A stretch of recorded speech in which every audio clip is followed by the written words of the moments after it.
This is no longer a fight between political parties. நான் காலையிலே ஒரு நிகழ்ச்சியிலே சொன்னதை போல இது இரண்டு கட்சிகளுக்கு இடையேயான போர் அல்ல. We've seen many elections in Tamil Nadu. Those were all fights between political parties. This one is not a fight between political நாம் parties. தமிழகத்தில் பல தேர்தல்களை சந்தித்திருக்கிறோம். எல்லா தேர்தல்களுமே இரண்டு அரசியல் கட்சிகளுக்கு இடையேயான போராக இருந்திருக்கும். ஆனால் இந்த தேர்தல் என்பது இரண்டு அரசியல் கட்சிகளுக்கு இடையேயான போர் அல்ல. We are witnessing a full scale attack on the Tamil language, Tamil culture, Tamil history. நாம் தமிழ் கலாச்சாரம், தமிழ் மொழி, தமிழ் வரலாற்றின் மீது ஒரு முழுமையான தாக்குதலை சந்தித்துக் கொண்டிருக்கிறோம். And I say in every single speech, if we are to say that Tamil Nadu is India, then we have to say in the same breath, India is Tamil Nadu. நாம் தமிழ்நாடு இந்தியா என்று சொன்னோம் என்றால் அதே நிலைப்பாட்டில் இந்தியாவும் தமிழ்நாடு என்று சொல்லித்தான் ஆக வேண்டும். Meaning, any relationship has to be one which is equal, one of love and respect. அதன் பொருள் என்னவென்றால் எந்த ஒரு உறவும் சமநிலையிலே இருக்க வேண்டும். அன்பும் மரியாதையும் ஒருவருக்கொருவர் செலுத்திக் கொள்ளக்கூடிய வகையிலே அமைந்திருக்க வேண்டும். India is a union of states, a union of languages, a union of traditions, a union of religions. India என்பது பல்வேறு மாநிலங்களின் ஒருங்கிணைப்பு, பல்வேறு மொழிகளின் ஒருங்கிணைப்பு, பல்வேறு பண்பாடுகளின் ஒருங்கிணைப்பு, பல்வேறு மதங்களின் ஒருங்கிணைப்பாக விளங்கக்கூடிய ஒன்றாகும். No one idea is superior. எந்த ஒரு சிந்தனையும் ஒன்றை விட உயர்ந்தது என்று சொல்லிவிட முடியாது. No one language is superior. எந்த ஒரு மொழியும் இன்னொரு மொழியை விட உயர்ந்தது என்று யாரும் மாறுதட்டி கொள்ள முடியாது. No tradition is superior. எந்த பண்பாடும் கலாச்சாரமும் ஒன்றை விட ஒன்று உயர்ந்ததாக அமைய முடியாது. They are all equally important for our country. இந்த நாட்டிற்கு நாம் அனைவருமே ஒரே விதமான முக்கியத்துவம் வாய்ந்தவர்களாக விளங்குகிறோம். So I said to you, this is an attack on Tamil Nadu, Tamil culture, but it is also an attack on the idea of India as we know it. நான் இது இன்றைக்கு தமிழ் பண்பாடு மற்றும் தமிழின் மொழியின் மீதான தாக்குதல் என்று சொல்லும் பொழுது ஒன்றுபட்ட இந்தியா என்ற அந்த சிந்தனையின் மீதான தாக்குதலாகவே நான் இதை பார்க்கிறேன். An India that treats Tamil people with disrespect is not India. தமிழர்களை மதிக்காத ஒரு இந்தியா என்பது இந்தியாவாக இருக்க முடியாது. But India that treats Bengali people with disrespect is not India. மேற்கு வங்காள மக்களை மதிக்காத ஒரு இந்தியா என்பது இந்தியாவாகவே இருக்க முடியாது. An India that tries to impose one idea is not the India that I believe in. இந்தியாவை ஒற்றை சிந்தனைக்கு தள்ளிவிடும் முயற்சியும் இந்தியாவுக்கு உரிமையானது அல்ல. For me, all ideas make India. என்னை பொறுத்தவரை எல்லா சித்தாந்தங்களும் அனைத்து சித்தாந்தங்களும் தான் இந்தியாவை உருவாக்கி இருக்கிறது. All languages make India. அனைத்து மொழிகளும் தான் இந்தியாவை உருவாக்கி இருக்கிறது. All states, all traditions, all religions make India. அனைத்து பண்பாடும் அனைத்து மொழிகளும் அனைத்து பழக்க வழக்கங்களும் தான் இந்தியாவை உருவாக்கி இருக்கிறது. And I refuse to accept that there is one idea that defines India. நான் ஒற்றை சிந்தனை இந்தியாவினுடைய சிந்தனை என்பதை நான் ஒப்புக்கொள்ள மறுக்கிறேன். That is why I am standing here today. அதனாலே தான் நான் இங்கே உங்கள் முன்னாலே நின்று கொண்டிருக்கிறேன். I am not just defending Tamil language, Tamil culture, Tamil history like Stalinji and others on the stage. நான் தலைவர் ஸ்டாலின் அவர்களும் மற்றவர்களும் இந்த மேடையிலே இருக்கும் மற்றவர்களைப் போல தமிழ் ஒற்றை தமிழுக்காக ஒற்றை தமிழ் இலக்கியத்திற்காக இந்த மேடையிலே நான் நிற்கவில்லை. On one side we are defending Tamil ideas, on the other side we are defending the idea of India, all of us. நான் ஒருபுறம் தமிழ் சிந்தனையை தமிழ் என்கிற அந்த சிந்தனையை ஆதரிக்கும் பொழுது இன்னொரு புறம் இந்தியாவில் உள்ள மற்ற அனைத்து சிந்தனைகளையும் பண்பாட்டுகளையும் மதிக்கிற ஒருவராக இருக்கிறேன். Veeramani ji said something very nice in his speech. Veeramani அவர்கள் ஒன்றை பேசும்பொழுது ஒரு சிறந்த கருத்தை சொன்னார்கள். He spoke about masks. அவர் முகக்கவசம் அணிவதை பற்றி சொன்னார். He said one must wear masks during corona. Corona நேரத்தில் முகக்கவசம் அணிவது முக்கியம் என்பதை எடுத்து சொன்னார்கள். One has to be careful during corona. Corona நேரத்தில் நாம் பாதுகாப்புடன் இருக்க வேண்டும். This is absolutely correct. அவர் சரியான மிகச் சரியாக சொன்னார்கள். But I would like to elaborate on the idea in Veeramani's speech about masks. இந்த முகக்கவசம் குறித்து அவர் சொன்ன பேச்சிலிருந்து என்னுடைய கருத்தாக நான் இப்பொழுது உங்களுக்கு தெரிவிக்க போகிறேன். Today we see masks everywhere. இன்றைக்கு நாம் முகக்கவசங்களை எங்கு பார்த்தாலும் பார்க்கிறோம். It is difficult to recognize sometimes what is behind the mask. The mask hides something. இந்த முகக்கவசத்திற்குள் என்ன நிலை இருக்கிறது, என்ன ஓடுகிறது என்பதை நம்மால் புரிந்து கொள்ள இயலாத நிலை ஏற்பட்டிருக்கிறது. You smile at someone, they do not know that you are smiling at them. நாம் ஒருவரை பார்த்து சிரிக்கும் பொழுது நாம் சிரிக்கிறோம் என்பது கூட அவர்களுக்கு தெரியாத நிலை ஏற்படுகிறது. You do not know if they are smiling back at you. அவர்களை பார்த்து மறுபடியும் நாம் சிரிப்பதற்கு முயன்றாலும் அது அவர்களுக்கு தெரிவதில்லை. And this is what you have to understand about the AIDMK. அதிமுகவை பற்றி நீங்கள் தெரிந்து கொள்வதற்கு இதனை நீங்கள் முதலில் தெரிந்து கொள்ள வேண்டும். This is not the old AIDMK. Please do not be confused. இது பழைய அதிமுக என்று யாரும் எண்ணி விடாதீர்கள், நம்பி விடாதீர்கள். This is a AIDMK with a mask on top of it. இப்பொழுது இருக்கிற அதிமுக என்பது முகக்கவசம் அணிந்த ஒரு AIADMK. It looks like the AIDMK. இது அதிமுகவை போல தோற்றத்திலே இருக்கிறது. But if you take off the mask, you will find that it is not the AIDMK behind the mask. It is the RSS BJP behind the mask. அந்த முகக்கவசத்தை கழற்றுகிறீர்கள் என்றால் அது அதிமுக அல்ல, அது RSS BJPயின் கலவையான ஒரு முகம்தான் உங்களுக்கு தெரியும். That old AIDMK is dead, it is gone, it is finished. பழைய அதிமுக என்பது போய்விட்டது, இறந்து விட்டது, முடிந்து விட்டது. It is now a hollow shell which is controlled by the RSS and the BJP.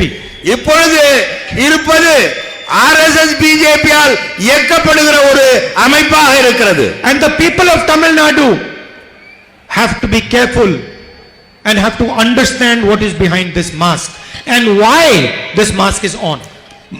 தமிழ்நாட்டு மக்கள் ஒன்றை புரிந்து கொள்ள வேண்டும். இந்த முகமூடிக்கு பின்னாலே என்ன இருக்கிறது என்பதையும் ஏன் இந்த முகமூடி என்பதையும் அவர்கள் புரிந்து கொள்ள வேண்டும். See, no Tamil person wants to bow in front of Narendra Modi. ஒரு தமிழர் கூட நரேந்திர மோடிக்கு முன்னால் தலைகுனிந்து நிற்பதற்கு விரும்புவதில்லை. No Tamil person wants to touch Amit Shah's or Mohan Bhagwat's feet. ஒரு தமிழர் கூட அமித்ஷாவையோ அல்லது மோகன் பகவத்தையோ சந்தித்து பேசுவதற்கோ அவர்கள் பேச்சை கேட்பதற்கோ விரும்புவதில்லை. So the question is, why has the current chief minister submitted to the RSS, to Modi, to Shah? என்னுடைய கேள்வி எல்லாம் அந்த நிலையில் ஏன் ஒரு முதலமைச்சர் மோடியும் அமித்ஷா அவருடைய காலடியிலே விழ வேண்டும் என்று கருதுகிறார் என்பதுதான். Because no Tamil person will happily do that. ஏனென்றால் ஒரு தமிழர் கூட அந்த செயலில் மகிழ்ச்சியுடன் இறங்க மாட்டார்கள். It is against his culture, against his tradition. இது நம்முடைய பண்பாட்டுக்கும் நம்முடைய நடைமுறைக்கும் எதிரான ஒன்று. The chief minister of Tamil Nadu does not want to bow in front of Modi. He has to bow in front of Modi. தமிழ்நாட்டு முதலமைச்சர் மோடியின் முன்னாலே தலைகுனிந்து நிற்க விரும்ப மாட்டார். அவர் இப்படி ஒரு முதலமைச்சர் இப்பொழுது அதை விரும்புகிறார். And he has to bow in front of Narendra Modi because Narendra Modi controls the ED, controls the CBI, and the chief minister of Tamil Nadu has been corrupt. ஏன் இந்த முதலமைச்சர் மோடியின் முன்னாலே தனியை குனிந்து நிற்க விரும்புகிறார் என்றால் மத்திய அரசாங்கம் புலனாய்வு துறையை அவர்கள் வசம் வைத்திருக்கிறது, பொருளாதார குற்றவியல் துறையை அவர்கள் வசம் வைத்திருக்கிறது. இவர் தவறு செய்திருக்கிறார், தன்னை காப்பாற்றிக் கொள்ள அவர் முன்னாலே தலை குனிந்து நிற்கிறார். He has no choice but to bow in front of Narendra Modi. அவர் நரேந்திர மோடிக்கு முன்னால் தலை குனிந்து நிற்பதை தவிர அவருக்கு வேற எந்த வாய்ப்பும் இல்லை. He has to bow in front of him. அவர் முன்னாலே தலை குனிந்துதான் நின்றாக வேண்டும் என்ற நிலையிலே இருக்கிறார். But remember, he is not paying the price for that surrender. ஆனால் ஒன்றை தெரிந்து கொள்ள வேண்டும், அவர் அந்த தலைகுனிவு நிற்பதற்கான விலையை அவர் கொடுத்தாக வேண்டும். Every time you see him on the stage with the Prime Minister, with Amit Shah, remember, he is not paying the price. ஒவ்வொரு முறையும் அமித்ஷா முன்னிலையிலும் மோடி முன்னிலையிலும் தலைகுனிந்து மேடையிலே முதலமைச்சர் நிற்கும் பொழுது அதற்கான விலையை அவர் கொடுக்கவில்லை. Every time he bows his head in front of them, remember, you are paying the price. அவர் ஒவ்வொரு முறையும் இவர்கள் முன்னாலே தலைகுனிந்து நிற்கும் பொழுது நினைவில் வைத்துக் கொள்ளுங்கள், நீங்கள் அதற்கான விலையை கொடுத்துக் கொண்டிருக்கிறீர்கள் And பொதுமக்களே. you are paying a huge price. நீங்கள் ஒரு மிக பெரிய விலையை, மிக அதிகமான விலையை கொடுக்கிறீர்கள். First of all, your beloved language, your beloved culture, your beloved history is under attack. முதலில் நீங்கள் கொடுக்கிற விலை உங்களுக்கு விருப்பமான உங்கள் உயர்ந்த தாய்மொழி, உங்களுடைய மிக உயர்ந்த பண்பாடு, உங்களுடைய மரபு வழியிலே வந்துகின்ற பழக்க வழக்கங்கள், இவற்றை நீங்கள் விலையாக கொடுக்கிறீர்கள். Your chief minister does not say anything. உங்கள் முதலமைச்சர் அதை சொல்வதில்லை. The man who was chosen to protect Tamil culture, Tamil language, Tamil history does not say anything. He keeps quiet. எந்த ஒரு மனிதன் தமிழ் பண்பாட்டையும் தமிழர் வரலாற்றையும் தமிழர் மொழியையும் காப்பாற்ற வேண்டிய பொறுப்பிலே இருக்கிறாரோ அவர் அதை பற்றி கவலைப்படுவதில்லை. Your biggest strength is small and medium businesses. உங்களுடைய மிகப்பெரிய வலிமை என்பது சிறு குறு தொழில்கள். You are the manufacturing capital of this country. இந்த நாட்டின் உற்பத்தி தலைநகராக விளங்குவது தமிழ்நாடு, அதற்கு உரிமையாளர்கள் நீங்கள். Cars that are driven across the country are made in Tamil Nadu. பல்வேறு பொருட்கள், சிறு குறு பொருட்கள், நாடு முழுவதற்கும் இன்றைக்கு விநியோகமாகும் பொருட்கள் தமிழ்நாட்டிலே உற்பத்தி ஆகிற பொருட்கள். The whole nation moves because you allow it to. இந்த நாடே நீங்கள் அனுமதித்த காரணத்தினாலே தான் இயங்கிக் கொண்டிருக்கிறது. When an ambulance carries a dying person to the hospital, Tamil Nadu allowed that person to go in the ambulance. You made the ambulance. ஒரு நோயாளி மரணப்படுக்கையிலே இருக்கிற நோயாளி மருத்துவமனைக்கு ஒரு ஆம்புலன்ஸ் வாகனத்திலே செல்கிறார் என்றால் அதற்கு அனுமதித்தது தமிழ்நாடு. காரணம், ஆம்புலன்ஸ் வாகனங்களை தயாரிப்பது Tamil Nadu. Demonetization, GST were both an attack on Tamil innovation, on Tamil manufacturing. GST வரியும் பணமதிப்பிழப்பும் இருபுறமான தாக்குதல்கள் தமிழ்நாட்டில் சிறு குறு தொழில்கள், தமிழ்நாட்டின் உற்பத்தியாளர்களுக்கு இழைக்கப்பட்ட மிகப்பெரிய தாக்குதல்கள். Millions of people in this state lost their livelihood, lost their economic future, lost their jobs. The chief minister did not say one word. லட்சக்கணக்கானவர்கள் தங்களுடைய வேலை வாய்ப்பை இழந்திருக்கிறார்கள், தங்களுடைய வாழ்க்கையை இழந்திருக்கிறார்கள் இந்த ஜிஎஸ்டி மற்றும் பணமதிப்பிழப்பு நடவடிக்கையால். He did not say to Narendra Modi, what have you done? இந்த முதலமைச்சர் நரேந்திர மோடியிடம் போய் நீங்கள் ஏன் இதை செய்தீர்கள் என்று கேட்க மாட்டார். Why have you wounded Tamil Nadu? ஏன் இப்படி தமிழ்நாட்டிற்கு ஒரு காயத்தை உண்டாக்கி இருக்கிறீர்கள் என்று கேட்க மாட்டார். 3 farm laws are passed. They are designed to steal from Indian farmers, from Tamil farmers. Nothing, not a word. 3 விவசாய சட்டங்கள், இந்திய விவசாயிகளை வஞ்சிக்கக்கூடிய சட்டங்கள். இந்த சட்டங்களை ஏன் நிறைவேற்றி இருக்கிறீர்கள் என்று கேட்பதற்குரிய துணிச்சல், ஒரு வார்த்தை மத்திய அரசை கேட்பதற்குரிய துணிச்சல் இந்த தமிழ்நாடு அதிமுக அரசுக்கு இல்லை. An education policy that is designed to harm Tamil Nadu, not a word. ஒரு கல்விக் கொள்கை திட்டமிட்டு தமிழர்களின் கல்வி முறையை, தமிழர்களின் வாழ்வியல் முறையை அழிக்கக்கூடிய ஒரு கல்வி முறை இங்கே திணிக்கப்பட்டு வருகிறது. NEET exam, no firm resistance. NEET தேர்வு, தமிழர்களை வஞ்சிக்கக்கூடிய அந்த நீட் தேர்வுக்கு எதிராக ஒரு குரலை கூட இந்த முதலமைச்சர் எழுப்பவில்லை. He is the chief minister, but you can do anything you want to the Tamil people. Doesn't matter. ஒரு முதலமைச்சராக அவர் மத்திய அரசிடம் நீங்கள் எதை வேண்டுமானாலும் சொல்லிக் கொள்ளுங்கள், நான் அதை பற்றி கவலைப்படவில்லை என்று தெரிவித்து வருகிறார். He gives permission to Narendra Modi, Amit Shah to do whatever they want. Blank check. Narendra மோடியும் அமித் ஷா அவர்களும் எதை வேண்டுமானாலும் செய்து கொள்ளலாம் என்கிற அனுமதியை இந்த முதலமைச்சர் வழங்கி இருக்கிறார். They divide the country. They attack people. Not a word. அவர்கள் இந்த நாட்டை பிளவுபடுத்துகிறார்கள், இந்த நாட்டு மக்களை தாக்குகிறார்கள், ஆனால் எதிர்த்து கேட்கிற துணிவு இந்த முதலமைச்சருக்கு இல்லை. Now, I don't pretend to understand the Tamil people. நான் இந்த தமிழ் மொழியை புரிந்து கொள்வதாக நான் என்னை காட்டிக்கொள்ள விரும்பவில்லை. You have a tradition, a history. No one can understand you fully. உங்களுடைய வரலாறும் உங்களுடைய பண்பாடும் உங்களுக்கு நிகராக வேறு எவரும் இருக்க முடியாது என்பதை எனக்கு உணர்த்துகிறது. But I have an experience and I have a little understanding of your sentiments. எனக்குள்ள அந்த அடிப்படை மனநிலையில் உங்களுடைய அந்த எண்ண ஓட்டத்தை புரிந்து கொள்ளக்கூடிய இடத்திலே நான் இருக்கிறேன். So I can tell you one thing for sure. நான் உங்களிடம் உறுதியாக ஒன்றை சொல்ல விரும்புகிறேன். Without any doubt. சந்தேகமே இல்லாமல் I can tell you that you are not going to tolerate this attack on your history, on your tradition, on your language. என்னால் நீங்கள் உங்களுடைய மொழியின் மீது, உங்களுடைய வரலாற்றின் மீது, உங்களுடைய பண்பாட்டின் மீது தொடுக்கப்படும் இந்த போரை அனுமதிக்க மாட்டீர்கள் என்கிற நம்பிக்கை எனக்கு இருக்கிறது. And there is no need for an election. I can tell you with a guarantee, I can write it here and sign it for you, that Stalin is going to be the chief minister of this state. இங்கே ஒரு தேர்தலே தேவையில்லை. நான் உங்களை பார்த்து சொல்கிறேன், இந்த மாநிலத்தின் முதலமைச்சராக ஸ்டாலின் அவர்கள் பொறுப்பேற்க போகிறார் என்பதை தேர்தலை சந்திக்காமலே என்னால் சொல்ல முடியும். The decision already has been made. இது உண்மைதானே? இதுதான் இன்றைய நிலை. Now the election is a process that will ratify, formalize that decision. அந்த முடிவை, நீங்கள் எடுத்துள்ள முடிவை ஒப்புக்கொள்ளுகிற விதமாகத்தான் வரப்போகிற தேர்தல் அமையவிருக்கிறது. But the fight will not stop here. ஆனால் இந்த போர் இத்தோடு முடிந்து போக போவதில்லை.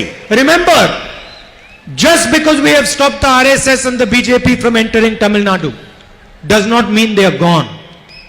நாம் RSS ஐயும் பிஜேபியும் தமிழ்நாட்டுக்குள்ளே நுழைய விடாமல் தடுத்து விட்டதனாலேயே அவர்கள் மறுபடியும் நம்மை தாக்க முயற்சி மாட்டார்கள் என்று எண்ணிவிடக் கூடாது. They have unlimited resources, unlimited money. அவர்களிடம் ஏகப்பட்ட பணம், சொல்வதற்கரிய அளவுக்கு பணம், அதே போல அவர்களுடைய சக்தி, அவர்களுக்கு ஆட்கள் இருக்கிறார்கள். They will try again and again. மீண்டும் மீண்டும் இங்கே நுழைவதற்கு முயற்சி செய்வார்கள். And the only way to stop them is first to stop them in Tamil Nadu, then to remove them from Delhi. முதலில் அவர்களை தடுப்பதற்கான ஒரே வழி, முதலில் அவர்கள் தமிழ்நாட்டிற்குள் நுழைவதை தடுத்தாக வேண்டும், பிறகு அவர்களை டெல்லியில் இருந்து அப்புறப்படுத்தி ஆக வேண்டும். Because remember, they are not only damaging Tamil Nadu, they are damaging this whole country. அவர்கள் தங்களுடைய பணியை இந்த தமிழ்நாட்டை மட்டும் மோதல் போக்கை கடைபிடிக்கவில்லை, இந்த நாடு முழுவதும் அதை செய்து வருகிறார்கள். Every single state is feeling what Tamil Nadu is feeling. ஒவ்வொரு மாநிலமும் இந்த பாதிப்பில் அகப்பட்டு கொண்டு தவிக்கிறது. Democracy has been destroyed in this country. Institutions have been wiped out. ஜனநாயகம் அழிக்கப்பட்டு வருகிறது, அமைப்புகள் அழிக்கப்பட்டு வருகின்றன. And the idea is just to help a few friends of the Prime Minister. அதற்கெல்லாம் காரணம் அவர்களுடைய எண்ணம் என்னவென்றால், தங்களுடைய ஒரு சில நண்பர்களுக்கு உதவி செய்வது மட்டுமே அவர்களுடைய எண்ணமாக இருக்கிறது. So at the end it is only a matter of money for them. இறுதியிலே இது பணத்திற்கான ஒரு திட்டமாக, வெறும் பணத்தை சார்ந்த ஒரு திட்டமாகவே அமைந்திருக்கிறது. For us it is a matter of our history, of our language, of our culture, of our tradition, and of our great nation. ஆனால் இதெல்லாம் அந்த சிலருக்கு பணம் சேர்வதற்காக நம்முடைய பண்பாட்டை, நம்முடைய மொழியை, நம்முடைய கலாச்சாரத்தை, நம்முடைய பழக்க வழக்கங்களை எல்லாம் விலை கூறும் நிலை ஏற்பட்டிருக்கிறது. And I am convinced that we are going to win both these fights. அவர்கள் அந்த இரண்டு போராட்டங்களிலும் வெல்லுவார்கள் என்ற நம்பிக்கை எனக்கு இல்லை. My experience with Tamil people is very, very simple. தமிழர்களுடன் எனக்குள்ள அந்த உறவு, அவருடைய அனுபவம் என்பது மிக எளிமையான அனுபவம். And it is not just my experience, it is what I have seen with my family. இது என்னுடைய அனுபவம் இல்லை, நான் உங்களை பார்த்து அறிந்து கொண்டது. With my grandmother, with my father. என்னுடைய பாட்டியாருடன், என்னுடைய தந்தையாருடன். If we have given this much love to the people of Tamil Nadu, they have given back this much. நாங்கள் ஒரு சிறிய அளவு தமிழகத்தின் மீது அன்பு செலுத்தினோம் என்றால் தமிழகம் மிக பெரிய அளவிற்கு எங்கள் மீது அன்பு செலுத்தும் என்பதை நாங்கள் கண்டிருக்கிறோம். If you give this much affection, you get double the affection back. நாங்கள் ஒரு சிறு அக்கறையை தமிழ்நாட்டின் மீது செலுத்தினால் மிகப்பெரிய அளவுக்கு எங்கள் மீது தமிழகம் அக்கறை செலுத்தும் என்பதை நாங்கள் If you உணர்ந்திருக்கிறோம். give this much respect, you get this much respect back. குறைந்தபட்ச மரியாதையை தமிழர்கள் மீது நாங்கள் காட்டினால் மிக அதிக அளவு மரியாதையை அவர்கள் எங்களுக்கு திருப்பி காட்டுவார்கள் என்பதை நாங்கள் அனுபவ ரீதியாக So உணர்ந்திருக்கிறோம். I am very clear in my mind. The only relationship I want with Tamil people is one of respect, love and affection. ஆகவே என்னுடைய முடிவு என்னவென்றால் தமிழர்களின் உள்ளத்தில் இடம்பெறுவதற்கு மரியாதையும் பாசமும் அன்பும் மட்டுமே கருவியாக விளங்குகிறது. This is what Narendra Modi and the RSS do not understand. இதைத்தான் நரேந்திர மோடியும் ஆர்எஸ்எஸும் புரிந்து கொள்ளவில்லை. They do not understand that there is no other relationship you can have with the Tamil people. இதை தவிர அன்பு, பாசம் இவற்றை தவிர வேறு எந்த உறவு முறையும் தமிழர்களை அணுகக்கூடிய உறவு முறையாக இருப்பதில்லை என்பதை அவர்கள் உணர்ந்து கொள்ளவில்லை. The only relationship possible is one of respect, love and affection. இது ஒரே வழி, மரியாதை, பாசம், அன்பு என்பதுதான். And it is their arrogance that does not allow them to understand this. அவர்களுடைய அந்த கோபம், ஆத்திரம் அவர்களை இந்த அணுகுமுறையை தடுக்கிறது. But they will be forced to understand after this election. இந்த தேர்தலுக்கு பிறகு இதை நாம் அவர்களுக்கு புரிய வைப்போம். I would like to thank all of you and the senior leaders on the stage for coming here. உங்கள் அனைவர் இங்கே உங்களுக்கும் இந்த மேடையிலே இருக்கிற அனைவருக்கும் நான் ஒரு கருத்தை சொல்ல விரும்புகிறேன். You've come from far away, and so I would like to thank you for the journey that you have made. உங்களுக்கு நான் இங்கே எல்லாம் நான் விருதுரையிலிருந்து இங்கு வந்தாலும் என் மீது அன்பு செலுத்தி இங்கே வருகை தந்ததற்கு என்னுடைய நன்றியை தெரிவித்துக் கொள்கிறேன். Thank you, Nandri. நன்றி, வணக்கம்.